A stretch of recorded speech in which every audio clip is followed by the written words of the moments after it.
Good morning, friends. I am Himanshu Agrawal with my friends Vivek Patel, Prakash Vishwakarma, demonstrating our project timer circuit using any 555 timer IC in every course.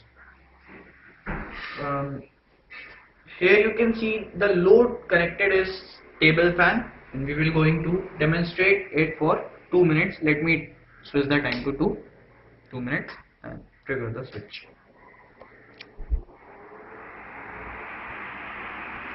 I have started the stopwatch at the same moment to let you know what the time is, that our circuit works efficiently or not, it is precise or not.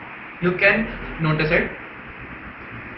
Here the circuit consists of two LEDs. The red is indicates the power is given to the circuit, while the green LEDs indicate the power is given to the load, which is fan here, which is running. As you can see, the time is regulated using the 6-step switch, and as you can see that the input voltage is 230 volts 50 hertz, which is transformed using a transformer, a bridge rectifier, and a IC7812 to 12 volts 1 ampere supply for the use of internal circuit.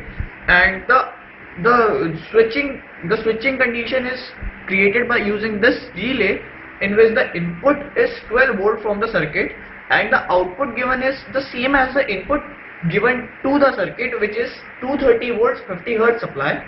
You can see that the wire from the relay is directly connected with the plug of fan. As you can see that the time is approximately 1 minute 20 seconds. After 40 seconds you will notice that the load is automatically turned off, and the green light, which indicate the power is given to the load, will also be turned off. Some of the value points are: we have properly insulated this board so that it is totally shock proof. The one user can feel free to use this load. Even a layman can handle this equipment very carefully, very easily, very safely. This is the biggest advantage of our circuit. It works on the AC load, but it is very safe. You can see that after 2 minutes 2 seconds, the load is automatically turned off, and as we explained, the green LED is also turned off. This is how our timer circuit works. Thank you for watching and have a good day.